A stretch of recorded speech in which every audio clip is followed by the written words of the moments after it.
আসসালামু আলাইকুম ওরহমাতুল্লাহ। আপনারা সবাই ভালো আছেন? আলহামদুলিল্লাহ, আপনাদের দোয়ার বরকতে আমিও ভালো আছি। আপনাদের মাঝে একটা ভিডিও নিয়ে আসছি। গত সপ্তাহে একটা ভিডিও দিয়েছিলাম, আমাদের এই বাগানটা পুরা গাছ দেখাইছিলাম। আর 3 দিন পরেই এই গাছের পুরা বাগানটা এসে দেখি কেটে ফেলাইছে গাছগুলা। অনেক কাঁঠাল ধরতো এই বাগানে গাছে।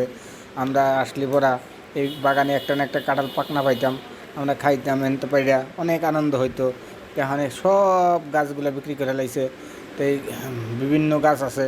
তা আমার ছোটোজন একটা গাছ নিয়েছেন, তার শিকড় কাঠ, এটা গাছটা ফাড়বো আগামীকালকে দেখামো এই ভিডিওটা।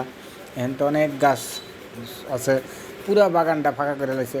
অনেক গাছ কেটে লাইছে, এখানে ভালো লাগতেছে না দেখিয়া।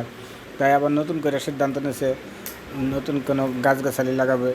তাই মনে কষ্ট লাগতেছে, এত বড় গাছগুলা কেটে ফেলাইলো, কষ্ট লাগতেছে।